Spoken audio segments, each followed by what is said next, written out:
Welcome one and all to the Cine Geeks podcast, where movies, TV, and all things geek collide. I'm Angela, still joined by my co-host Troy. Hey everyone, what's up? What's up? 1 week off na naman tayo. Sorry, kasalanan ko yun. Hindi naman. Actually, it's going around di ba? Nauuso ngayon yung trangkaso. Grabe. Oo. Lately, especially from 2 weeks ago. Kaya para sa mga Cine Geeks natin, ng mga listeners dyan, please stay hydrated. Take your vitamins and stay healthy. Say your prayers, drink your vitamins. Sabi nga ni Hulk Hogan. Yeah. Actually, ako nga din ngayon if you'll notice, medyo under the weather ka pa. Yeah. Pero kailangan na matuloy to. Dahil marami nag-aabang dito. I guess. Okay, let's do it. Okay. For today's episode, we'll be talking about the newest rom-com that's sweeping the nation. And that's Minamahal. Isang daang bulaklak para kay Luna. Written and directed by JP Laksamana, starring Andres Mulak and Ashtin Olviga. Yes, but before we continue, we'd like to remind everyone who hasn't done so to follow our pod wherever you listen to podcasts, like Spotify, Apple Podcasts, and YouTube. Ayan. And also, don't forget to follow us on Facebook and Instagram so you can join in on the fun. Also, visit our website, www.cinegeekspod.com for the latest in movie and TV news and reviews.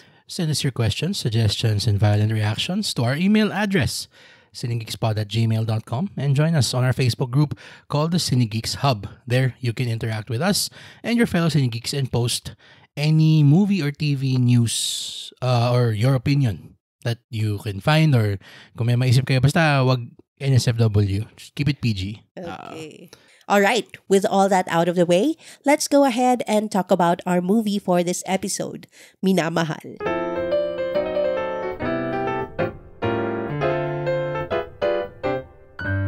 A shy teen who loves flowers pursues a romance-averse art student by giving her flowers at meaningful times. Their relationship evolves from high school through college as they face life's challenges. Ayan. So, rom-com. Very high school. Very high school, very college na sine. Ano bang mo? Ano bang kwentong high school o kwentong college mo o kwentong first love? I mean, it's hard, 'di ba? Not to reminisce. Paano ba tayo noon? 'Di ba? Tapos nakikita natin anyways, ayan, sige. Simulan na natin ang discussion. Grabe. Parang ikaw si romance averse. Hindi naman. Explain ko mamaya, pero sige. Okay, sige. What did you think, Baroy, of Minamahal? I was going into this expecting na para siyang yung formulaic cookie cutter na parang to satiate the masses na sine. Kasi, I mean, we've been seeing, stuff about this online. Meron tayo yung mga, kapwa natin ng mga content creators, reviewers, who have already seen the film. And all of them are, for the lack of a better term, sobrang glowing nila. Yeah, I've tungkol noticed. Dito sa scene na to. And this is not knocking anyone's taste. Again, ako ang una magsasabi kahit kanino na do not yuck anyone's yum. Kung trip mo yan. Wala kang nasaktan tao, sige lang, wala kang problema. Pero alam mo yung as this Cinegeeks thing goes along or goes forward, parang there are things that I see na might not fit my taste or may surprisingly fit my taste. Okay. Yon. And pinanood natin to after during opening weekend ba? Or parang 1 week after na ba? Di ko alam kung isa pa yun, nag-blur na yung yung aking sense of time and space. Because of the flu. Dahil sa flu, dahil sa trabaho. Alam mo yung wala ng At sa lahat ng ganap, no? Grabe yung Senate serye. Oo, yung nakikita mo yung mga post natin na non-spoiler video tayo. Parang pagsasabihan natin na, this movie opens, kailan na ba? Blank. Tapos yung boses ng TikTok, yung sabi ko, September 13. Yung gano'n na sabi ko. Pero anyway, yon. So we saw this film after its marketing push niya na premiere, opening day, ganyan. And I was pleasantly surprised at how much this movie did not offend my sensibilities. In terms of parang how I would receive a rom-com na gawang Pilipino. Okay. Parang mas more siya dun sa mga parang, okay, sige. This is acceptable. Okay. Just for context. Sige. Para lang may reference yung ating mga listeners. Ano ba yung mga favorite mong rom-coms? Na Filipino ha? Na Filipino. Para at least makita natin yung baseline. Para din mabash ako. Sige, ito. Yan. I mean, yung politics aside. Yung My Sassy Girl ni Tony Gonzaga. May disclaimer. Tsaka ni Pepe Herrera. Kasi, I mean, nakakatuwa naman siya and I love the Sassy Girl IP. Okay. So, they did that IP justice, silang dalawa. Sobrang, ako nagustuhan ko yan talaga. Of course, yung trilogy ni John Lloyd tsaka ni Sarah Geronimo. Pero that's about it. Sige. Hindi ko trip yung mga formulaic na nilalabas ng Star Cinema noon na yung mga tipong mga Lizkin, mga ano yung Kathniel. Ano yung isa pa? May isa pa doon eh. Yung si Jadine. Yun na pala kung hindi na bumenta sa'yo yun. Pero actually, hindi ko naman makakount yung Sassy Girl kasi Korean rom-com siya talaga eh. Remake lang siya nila Tony. So, ang mas pwedeng mag-fall under the same category is yung kay Sarah John Lloyd. John Lloyd, Sarah, oo. Pero yung mga Bea Alonzo John Lloyd, di mo rin trip o gusto mo naman? Hindi kasi rom-com yung mga John Lloyd Bea eh. Ano sila yung mga cautionary tale? Romance drama. Mga drama sila na parang yung para siyang drama version ng 500 Days of Summer. Yung mga bata, hindi nyo gagawin. Yung ganon sa relasyon. Huwag nyo kukunin yung balat ng manok. Huwag nyo kukunin yung balat ng manok. Huwag nyo gagamitin yung balat ng manok para sabihan yung partner nyo na pang-body shame. Oo. Yun. Ganon. Pero dito naman siya, more siya na, siguro siya straddling the fine line between yung ganong super formulaic and yung has to say something to say of substance. Primarily kasi sobrang galing ng performance nung si Ashtin Olvega. Yeah. Yon. Actually, we have seen Ashtin before. Lagi siyang supporting character sa mga Viva movies. Talaga ba? Oo. Wow. Ito ipupull up ko yung filmography niya ha. Sabi ko pa nga natatawa ako kasi nung una ko na-encounter yung name niya, parang sabi ko, hindi ba makapag-decide yung parents nito kung Ashley o Christine? Ashtin. Kaya pinagsama na lang nilang Ashtin. Baka naman Ashtin talaga siya kasi itag dito. Baka yun yung stage name niya. Oo, hindi. Yun yata yung real name niya. Yun talaga yung Ashtin. Nasa IMDb. Wow. I remember distinctly na parang Brita. Parang they can't decide kung ano talagang kung Ashley o Christine. So, sige, Ashtin na lang para pareho. True. Pero, anyway, ito yung kanyang mga movies. Yung Sunny tsaka Road Trip. Siya yung parang laging younger version. Okay. Yan. I mean, sa Marita, nandun na siya. Oh, talaga? Ay, okay. Marita, yan. Oh, wow. So, yan, lore, Cinegeeks lore. Yung tatlong yan. Ayan. Yung Marita, Road Trip, tsaka Sunny. But anyway, going back, syempre, kapag may mga ganitong rom-com or pinapahandle sa shoulders ng isang parang young actress, yung bigat ng isang Filipino film, 6 times out of 10, it's gonna fail awkwardly. Kasi 6 times out of 10. Yon, parang more often than not. Mas ang lalabas is parang hindi kakayanin nung young actor or actress yung weight of carrying the movie on their shoulders. Kasi nga they're young. And most of the time these films are written in such a way na parang imbis na mag-isip yung writer for, there's a story and there are, itong cast in mind na parang, sige, ibagay natin yung kwento. Hindi tayo magmi-mince ng words. Sometimes the creatives in our country, they just want their shit out. Regardless of whoever is in the cast. Kaya, nakakatuwa na makita na si Ashtin was very, very game. Yes. And very, very capable in carrying the very heavy subject material that JP Laksamana gave her. Yeah. And ang dami dito mga parts na parang could have, buckled under the weight of, siguro sabihin natin, yung this is how a young actress would interpret these certain situations, certain dialogue in a way that doesn't feel natural, doesn't feel like real life. Pero I applaud yung artistic choices that Ashtin took in interpreting yung character niya. On the flip side naman, tatanungin kita, yung si Andres Mulak, which I just found out when we watched it, na anak pala siya ni Aga Mulak. Ha? Hindi mo pa na-gets dun sa Mulak? Kumalay ko ba? It's not a common name.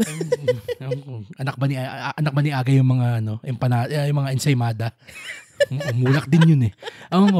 Sige yan. So anak niya pala apparently ni Aga. Yeah. Did he inherit his father's acting chops or mas more yung acting chops ng nanay niya? Grabe. Parang hindi din kasi magaling din si Charlene sumayaw. And sumayaw si Andres dito. Hindi, I mean, sige. Just, sige. To be serious. Grabe ka. Not quite yet. Pero there's potential. Yun ang masasabi ko. Siguro kailangan pang hasain. Pero merong konting glimmer of potential to really, parang there's something in the rough. Parang a diamond in the rough siya. Napaka-rough. It's still rough, yes. Pero So to be rough. fair, ilan pa lang ba yung credits niya? He just started acting in 2024. Wow. Nepo baby. Yes. I think he's aware. Pero, ano pa nung I think he's aware? Lumalabas sa acting niya. hindi naman. Parang ang alam ko kasi, sila nung kapatid niya, kasi diba twins sila. Parang they're aware naman of their privilege as kids of two celebrities, big A-lister celebrities. Sure. And I'm happy to see na parang nagsisimula sila sa maliliit na roles and then they slowly, gain traction sa mga ganitong role. Nag-start sila, ito actually si Ashtin at saka si Andres. Meron silang TV show. May TV series sila. Nandun sila unang nag-pair up. Ano ba yung Mutya? Oo, Mutya ng Section E. So, dun sila nagkaroon ng following and then followed this movie. Okay. So, ayun, nag-unti-unti naman siya. Parang he's climbing up the ladder, kumbaga. Hindi naman siya dumiretso kaagad sa star cinema. Sige. I'll give credit where credit is due. Sige. At least hindi siya sa akin, masabi ko lang. I mean, at least he's not James Reid. I mean, kaya nga hindi ko gusto yung mga JD nun. Kasi para talaga, alam mo yung nagbubuhot lang si Nadine Lustre, mag-isa na talagang parang, Uy, tutulong ka ba? Uy. I can agree with that. Hindi mo maidadaan sa dimples mo gagaw. May dimples ba si James Reid? Yung pakyut niya, hindi mo madadaan sa pakyut to. Oo. Well, pakyut, yes. Pero ang dimple, mas Alden. Ay, my God. Yung si Alden, A+ ang acting niya, biglang the dimples take it over the top. Pero sige, yung pagdating kay James, ikaw, may sabihin. Magkaiba kasi yung, stepping stone nila eh. Kumbaga si Andres is his family name, syempre Mulak, and James Reid is PBB. So parang, in a way, meron din sila parehas shortcut. Pero, si Andres, parang mas nakikitaan ko ng konting glimmer of potential nga. I get that. And again, sinasabi ko nga na, yung credit where credit is due. Kasi, there are dramatic scenes here na yung lumalabas yung pagka in the rough. Diamond in the rough niya. It's very, very rough. Yeah, you've made that point. Grabe ka. Absolutely rough. Pero alam mo yung parang, parang, kumbaga tipo, alam mo yung sinasabi sa, yung tinuturo sa atin, nung, sa millennial uso tong adage na to, sabihin sa atin nun na mas mabuti na yung nando doon, pero tanga, kaysa naman yung magaling, kaysa laging absent or laging late sa trabaho. Kasi, grabe naman sa kasi tanga. At least yung nando doon na, hindi, yun yung sasabi sa atin. Nung tayo yung entering the workforce, tayo mga millennials. Yun, na parang at least yung medyo... it's better to show up not knowing anything than to be good and not show up at all. At all, yun. Okay. Mas nagli-lean siya dun eh. So more na parang, okay, he's there. There are flashes of potential. He doesn't quite reach the mark, pero we can work with it. With time and experience, I think he's gonna be better. Sure. Pero kasi alam mo yung lumalabas kasi na parang, grabe minsan yung parang, acting imbalance. True. ni Andres at saka ni Ashton. Kasi may isang scene dito na one of the many emotional high points of the film. And there are times na Ashton just acts circles around him. Kasi sobrang talagang you can see the authenticity of the emotion in Ashton's acting. Hindi mo siya pagbibintangan na parang put on yung pag-arte niya. Mm-hmm. Lalo dun sa mga ganong moments. Yeah. Pero kasi medyo, yun pa, parang medyo nakukulangan ako dun sa bato pabalik ni Andres Oo. Yung dun sa, yung sabi ko yun sa may cafe. Yeah. Yan, na yung talagang nagbubuhos ng sama ng loob si Luna. Tapos itong si, ay pangalan guy? Rafi. Si Rafi. Para siyang standard rom-com acting. Hindi pa kasi siya hasa. He's not, parang there is not a person in front of another person in an emotionally charged situation. Yun yung para siyang, kumbaga, recently, we were watching parang a video of Patrick Williams na yung de-aging, kumbaga. This is gonna make sense in a bit. Minsan, kaya ang pangit nun daw sa kanya, ng mga sine na parang may de-aging na gimmick. Kasi, it takes you out of the story and the experience of experiencing the story of the film. Kasi lagi kang parang, uy, ang ganda nung de-aging, uy, ang pangit nung de-aging. Yun yung mini game na sinasalo nung utak mo while watching a film like that. Dito naman kasi, yung kay Andres kasi, parang nagkakaroon ako ng konting mini game sa utak ko na parang, okay, is he gonna act like a person here or is he gonna act like he's acting in this scene? Yeah. Nag-vacillate from those two, yun True. Pero nga kasi, like we already pointed out, and I think it's an accepted reality, he's not as experienced as Ashton yet. I guess. Pero, medyo nagbo-boil down din siya sa direction Well. Kasi, kung talagang, directors, parang they bring out the emotion from the actors talaga. Parang, kasama din siya, dapat sa factor. Pero, na coax out naman ni JP galing kay Ashton. Kasi sanay na si Ashton. Yun nga may discrepancy. Parang you can't expect the same level of acting from Ashton and Andres kasi nga magkaiba sila ng experience level. I guess. By no means may bashing na kid. Alam ko naman na sobrang bago-bago pa lang siya. Sige, fine. Pero alam mo yung everybody else kasi in the film is more than capable in terms of acting. The one of the two parang supposedly dapat weak links, in my opinion, end up being the biggest strength of the film. Again, si Ashton. Kasi usually kapag ganyan, ang magiging parang anchor ng mga scene ganito, yan, sa mga Star Cinema, kaya nga lagi nilang pinepepper ng mga Susan Africa, ng mga Amy Austria, ng mga supporting characters kasi alam nilang hindi kaya ng mga bata And alam nilang hindi kaya ng Jadine, ng Lisken, ng Katniel na buhatin yung sine by acting. Not just by yung name recognition or facial recognition alone. Pero wala nga Actually, walang masyadong supporting actors na outshined or parang that carried the movie for them. Exactly. It's kasi, really dependent on them, the two of them. Exactly. Kasi nga, they didn't, the supporting actors, the adults, quote-unquote, in the room, didn't need to carry the film for the kids because the kids were carrying the movie for themselves. Sino ba dapat mag-carry na sinasabi mo? Parang, yung sinasabi ko na parang na ang nangyari dun is, surprisingly, kasi expectation ko, sige, I'm gonna speak for myself, na in a Filipino rom-com na love team, the love team is the weakest part of the film. Always. Maliban na lang kung yung mga established actors din yung love team, i.e. John Lloyd and Sarah, nung nagsama sila. Established actors na sila. O sige, sabihin din si John Lloyd lang kasi si Sarah, singer pa lang yung pagkakakilanlan sa kanya nung panahon na yun Pero yung tipong yung mga bata, yung mga sinalang agad na rom-com, hindi nila nabuhat yung mga scene nila. Kaya nga siya, bane of the existence of so many people who watch movies na parang, tangin na, rom-com na naman. Kasi, hindi ko actually idol yung mga yun kasi parang may prejudice na kaagad sila against rom-coms or love teams.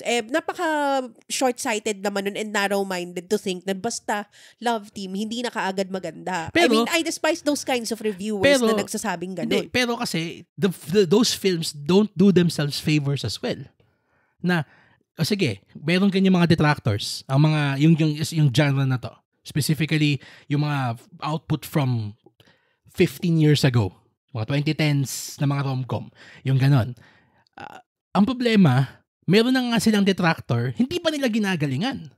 Is that the case here for you? Yun na nga yung sa akin sabi ko na, napakaganda nga kasi, yung ako, ina-expect ko, na yung dalawa, yung bata dito sa forefront, would carry the time-honored tradition of being the weakest part of the film. Ending, at least half of them, at least, ended up becoming the greatest part of the film, which is yung si Ashtin. True. And to be fair naman din dun sa movie, wala naman silang parang nilagay na fail-safe, kumbaga, na supporting actors who will carry the movie if the love team can't. Hindi katulad sa ibang mga movies. Yun.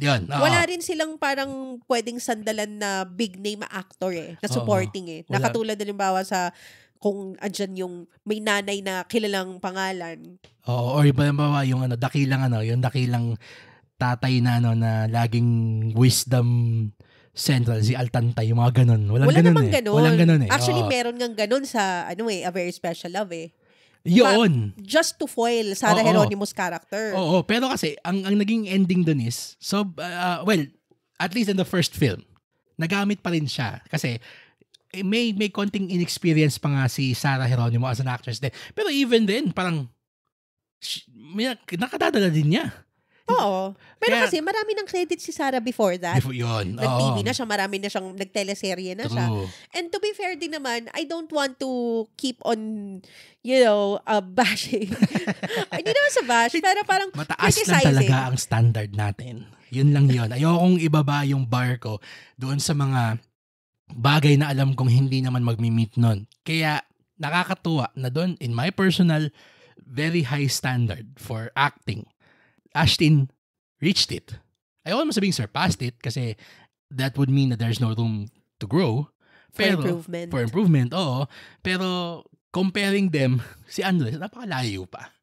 Sobrang layo pa. Oo. I mean, yun nga, parang you have to start somewhere. And he started here. Yeah, I guess. Pero, he's a mulak. So, parang, okay, I can see naman na galing ka naman sa magaling na magulang. So, I'm also expecting high of you to really improve from this point. Pero parang may mga, may mga scenes kasi siya dito na parang talaga, parang, talaga ba, nakalusot yan? Kasi, nakalusot yan ba dahil mulak siya o nakalusot yan dahil yan na yung best niya? Yun that's up to the director. So, yun yung Kasi kung hindi happy yung director, hindi makakalusot yun. I mean, sure. Why not? Pero, yun na nga, sige. Yung, ayoko naman mag-dwell doon kasi isang aspect lang sila ng sine. Masabi ko lang dun sa kwento, before we leave sige. yung acting. Isa sa mga na-appreciate ko na acting ni Ashtin, yung palagi kong pet peeve, kapag ka sa mga artistang Pilipino na galing sa teleserye, yung tentative magsalita. Or halata mong kinabisado yung linya and then they're just delivering it from memory. Yun. Parang na-memorize lang nila, ganon. Yun. I love na si Ashtin hindi ganon. Every time she delivers a line, it's very sure, it's very certain and grounded and hindi siya tentative, hindi siya nag-iisip or inaalala yung linya niya. Parang sinasabi niya, kamusta, kumain ka na ba? Bakit naman yan? Hindi gusto yan. Ganon. Dire-diretso siya na parang may intention and may pinanggagaling ng something real yung mga linya niya. Informed yung humanity behind her dialogue. Yes, kilalang-kilala niya yung character na ginawa niya. Kaya parang it's really coming from the character, not from the actress. Gets mo? Oo, kaya sige, babalik na naman tayo. Kaya nga, babalik tayo kay Andres na yun, on the other end, halatang memorize na memorize. Dinala ko na kay Ashtin It's very hard not to compare them both because they are a love team. Sino ba lang bang magkakasangga dito sa ganitong klaseng sine kundi silang dalawa? Kung sa bagay, alam mo, ganyan din yung feeling ko nun sa Lizken. Na parang si Enrique is siya yung emotional core talaga nung love team. Tapos Diba? parang itong si Liza parang nagre-react lang and medyo lang pa ewan ko. Yun. Hindi ko masyadong si Liza Yun talaga. yung sinasabi ko. Tapos doon naman sa Jadine, sila din yung anchor ng emotion nila. And then James is just reacting. Pero to be fair kay James, kay James. James Karaan. Hindi, to be fair kay James, nag-improve na rin naman siya over time. So I'm guessing or I'm hoping na mag-i-improve din naman tong si Andres over time. I hope. The hope is there. Si Gilly ba or Gaily? Pangalan niya sa Gilly, si talay niya. Sa Uninvited. Oo, ang galing-galing ng tatay niya. So, I mean, yun na nga di ba? Mulak yung tatay mo doon pa lang sa isa sa mga pinakauna niyang acting roles. Kahit nga si diba? Ninyo Mulak, magaling din. Nakapag child actor na awarded si Ninyo Mulak. So, ano yun? Wonderkind. It's in your blood. So parang, yes, there is expectation and no, you cannot fault me for having high expectations because of your pedigree. So, yes, we'll give you the pass ngayon kasi paswerte ka at magaling yung kasama mong love team. Pero sooner or later, dude, you're gonna have to pick up your slack and start really working on it. Yes. Working on improving. Yeah. Talaga. Make your mama and papa proud. Talaga. Ayun, sige, balik tayo sa kwento. Kakatuwa siya kasi nahuli niya yung parang what it feels like to fall in love. Yung pag sinasabi natin yung so high school, so college. It's this. Yun, ito mismo, na yun. Mismo. Ultimate. Natutuwa ako kasi actually na-capture niya kahit yung how relationship starts. Kasi kahit hindi ko alam kung gano'n na ba noon o parang ngayon na lang siya. Yung very, very casual. Or parang sobrang innocent ng pagkakatingin nila on how relationships work. Na parang, okay, ligawan kita. Pwede ba manligaw? Wag na. Tayo na. Okay na yan. Siguro, I mean, I'm just trying to think back. Kasi na hindi rose-colored glasses historically. Parang may point in time na ganun din yung generation na natin eh. Diba? Na, siguro yan, fault din, ako, meaning ko naman, may mga times na parang sabi ko, yung mga Gen Z, mga Gen Alpha, ganyan, mga bata ngayon. Pero parang siyang, it's cyclical. Kayo din naman ba nila kukunin yun? Kundi dun sa nauna sa kanila. So parang, nung habang pinapanood ko siya, parang isip ko lang, ganyan ba ako? Parang, laging may ganun eh. It's very introspective. Oo. Napaka-introspective experience niya to the point na ako personally, wala akong naging jowa nung high school. Ikaw?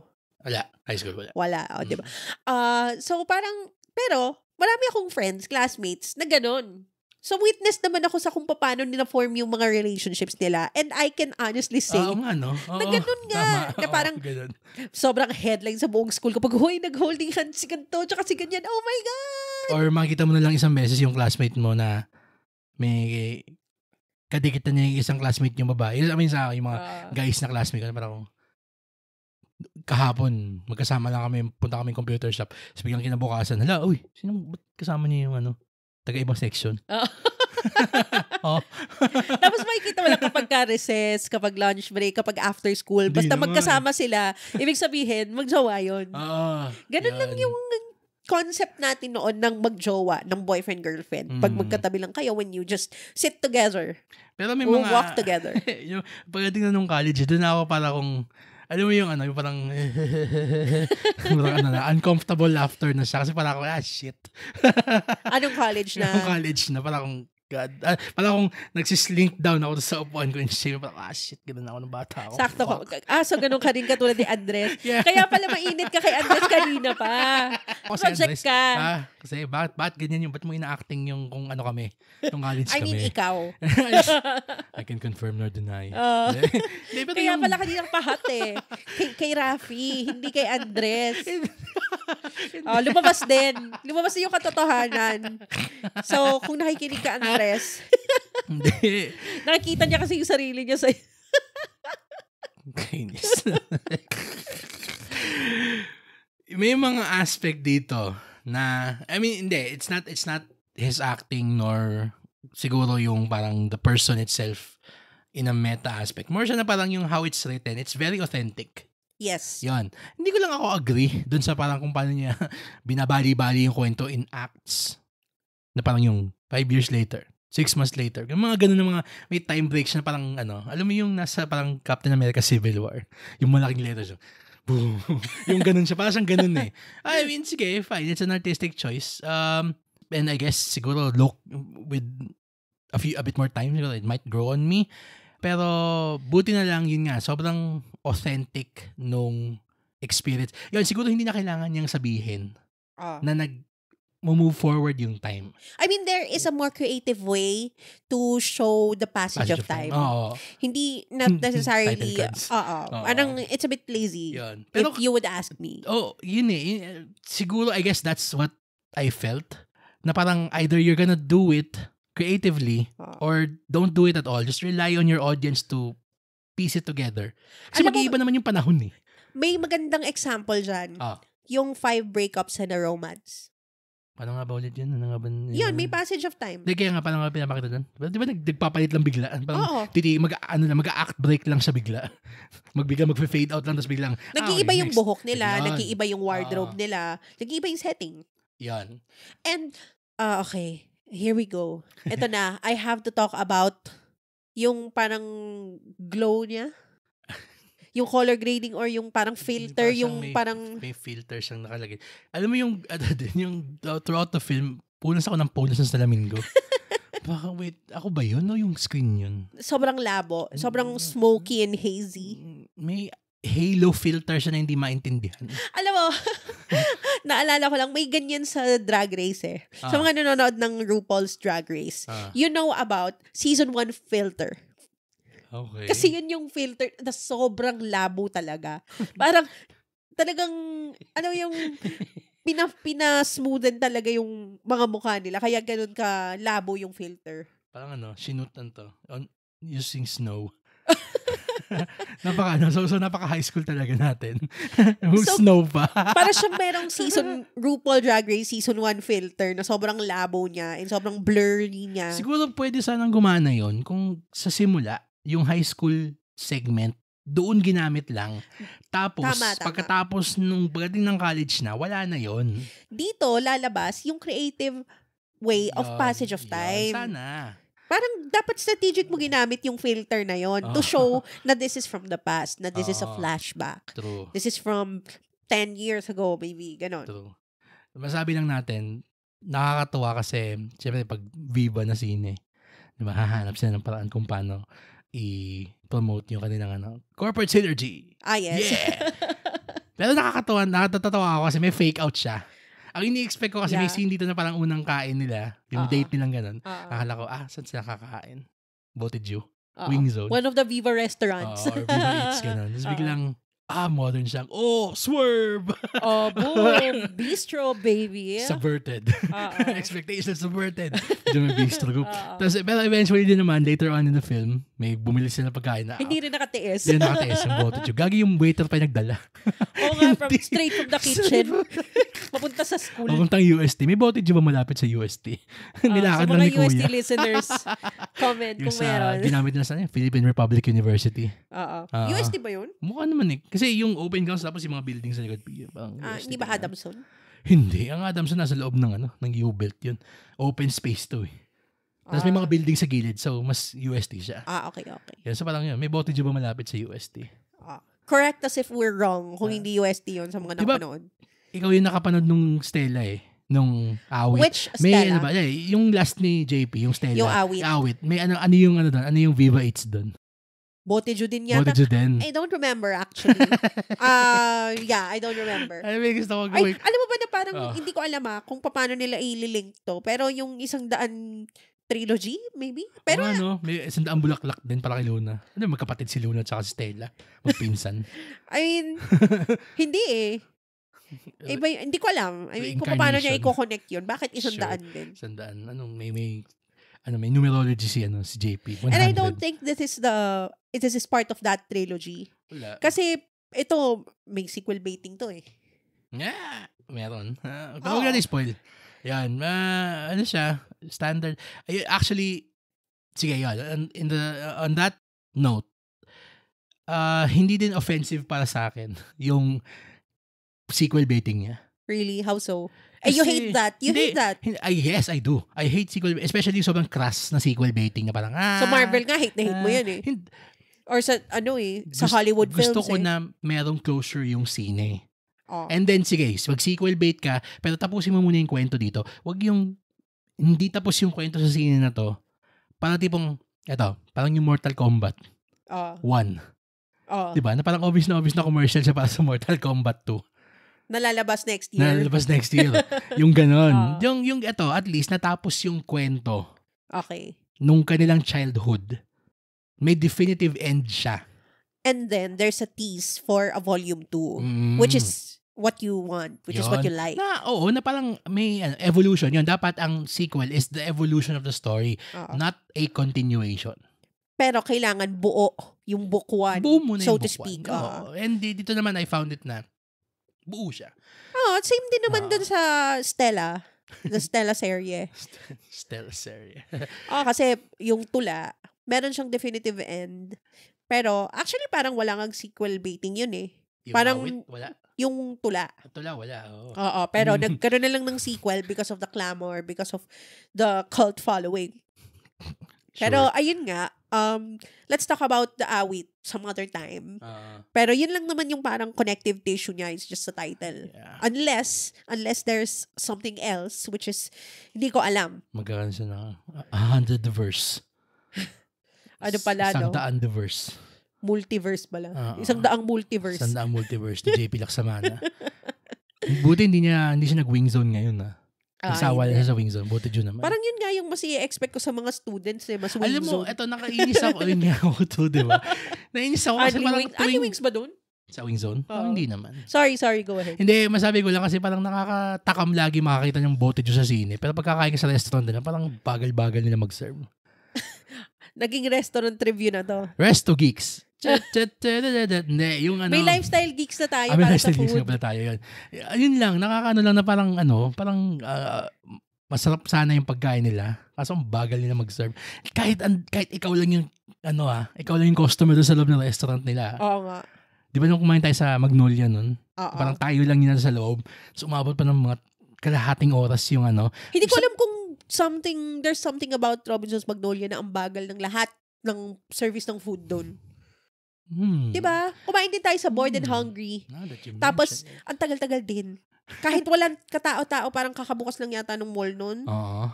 Oo nga, no? Oo, parang there's something about Magnolia. Sige, kailangan natin experiment natin, control natin. Robinson's Magnolia Bote Ju.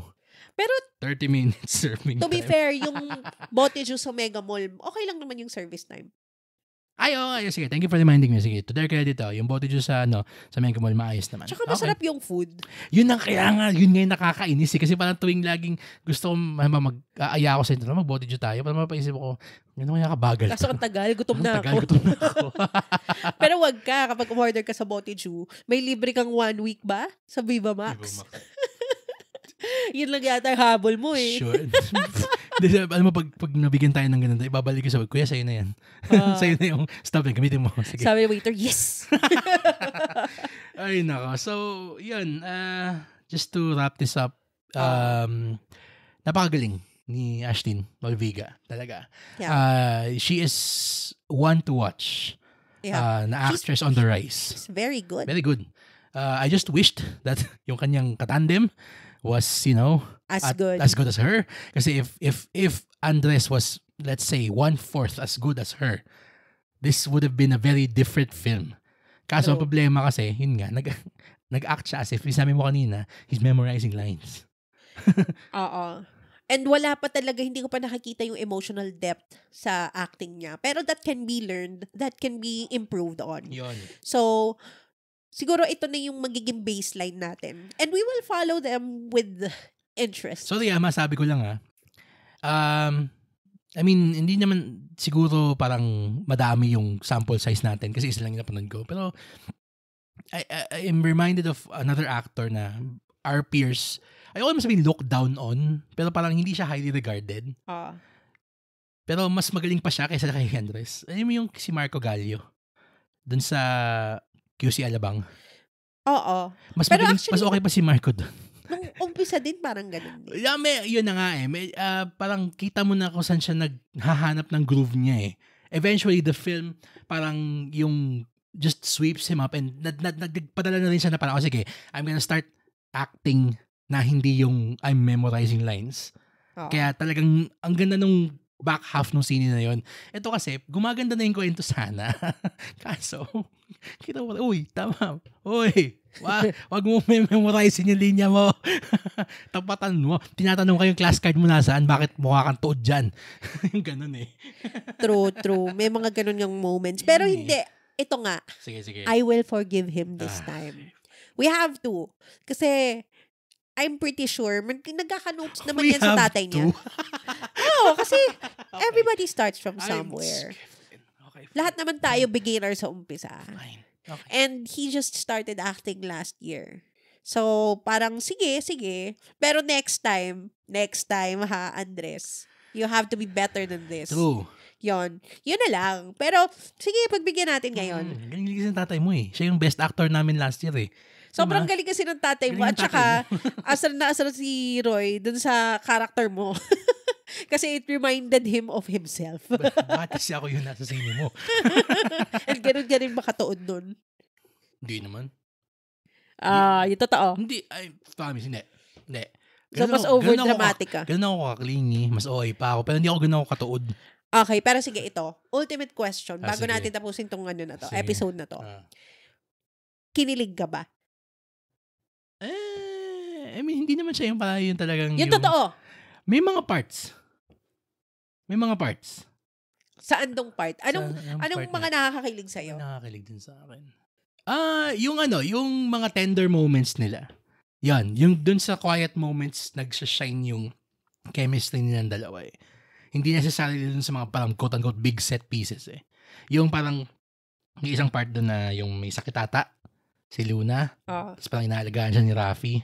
Tapos lang sila, parang naglalambingin lang silang dalawa, na sobrang tahimik lang nung scene. Yan, dun ako parang, that's sweet. Pero hindi siya yung parang yung mga pag doon sa grand gestures, parang, yung mga kasama sila, kinikilig ko parang ako, tawa lang ako ng tawa. Oh my God. Hindi ako kinikilig, mas more na kikringe ako kasi parang ako, shit, ganun ba ako ng high school ko? Ew. Ako kinilig naman ako. Kasi malakas talaga yung chemistry nilang dalawa. Magaling kasi si Ashton. Si Ashton nagdadala ng chemistry nila. Kahit visually, bagay yung itsura nila. Bagay sila. So, kahit naman gano'ng kagaling yung actors, kung hindi bagay sila, yung screen chemistry nila. Facially. Wala eh. Facially. Diba? Alam mo, ang makaka-remind nga sa akin kay, he reminds me, Andres, reminds me of early years Sam Milby. Ganon din siya ka-wooden mag-acting. Pero actually, mas meron pa nga kahit papaano si si Andres eh. Kasi si Sam Milby talaga, dinadaan lang sa pogi eh. Dinadaan lang sa pretty boy. Charm, di ba? Andres, don't be like Sam Milby. Please lang. Hanggang ngayon, parang hindi na ata nag-improve si Sam. No offense to the person, Sam Milby may be a great person in real life. Don't know, hindi ko makilala. Pero parang acting-wise, hindi na siya nawala sa 2005. 20 years na lang isa yung acting niya. So, yun yung parang pitfall eh. Kapag you depended on just your visuals. Diba? Kapag nag-rely ka lang on your pretty boy looks. And Andres has that. Pero, don't just depend on that. Kasi you're a mulak. Tawag dito, diba?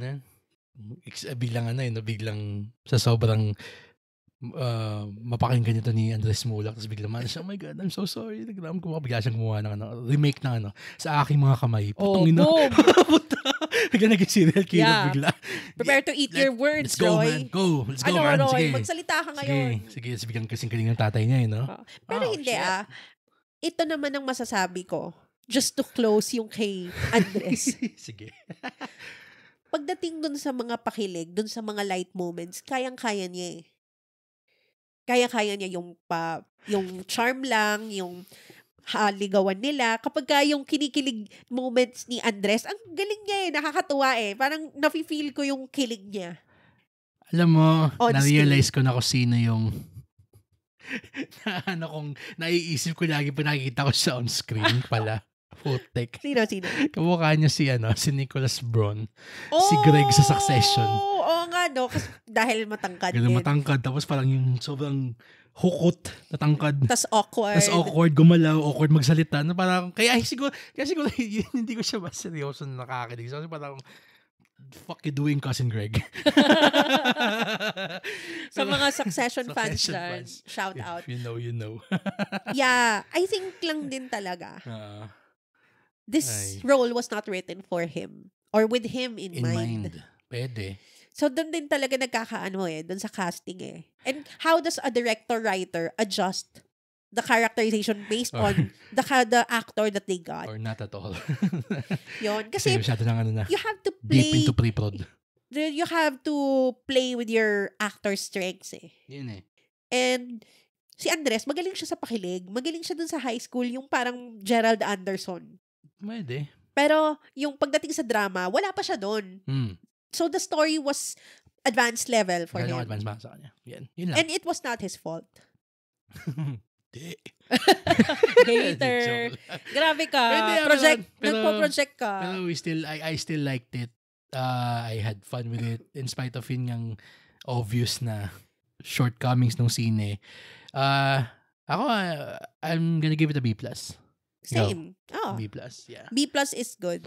Nag-enjoy naman ako. I didn't really wait for it to end. Na parang, ano ba to? Paano ba matatapos to? Yun, hindi siya nakaka-insulto ng intelligence. Hindi siya ka-derder, katulad nga na sabi ni Goldwyn. Tsaka ni Luna, di ba? So, ka-derder. Natawa ko dun sa ka-derder na parang, oh my God, that's so 2010, 2012.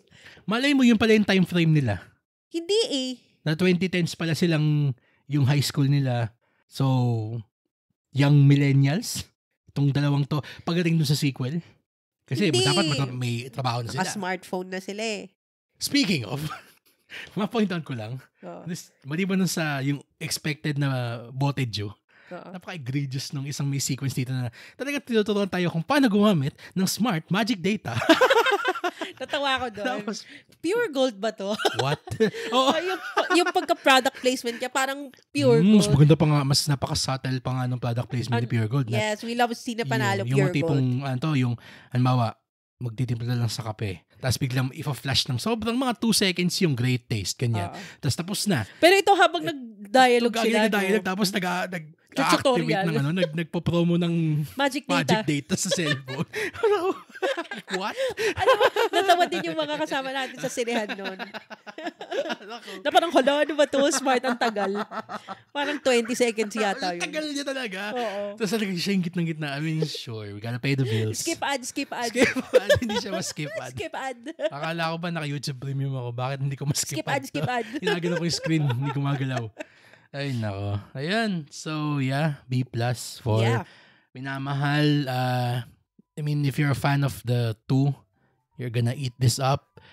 If you're just a regular Joe Schmo, Juan de la Cruz na nanonood ng scene, naghahanap ng mapapanood sa sinihan, like us, you're gonna have a good time. And besides, mura siya ngayon, $275. So, discounted. So, take advantage of it when yung mga scene mura. And if you've seen the film, please share with us what you thought about it. Comment it on our social media accounts or down below on our Spotify episode page. And of course, don't forget to set your players to automatically download our new episodes so you don't miss out on our fun Cinegeek conversations. And while you're at it, give us a 5-star rating on Spotify and Apple Podcasts if you had fun or learned something new during this episode. Yes, follow naman dyan. And as always, the studio and the distributor of the film were not given any creative control or editorial approval of this episode. We are hearing our review for the first time, same as you are. For my co-host Troy, this has been Angela. Thank you for listening to the Cinegeeks podcast, where movies, TV, and all things geek collide.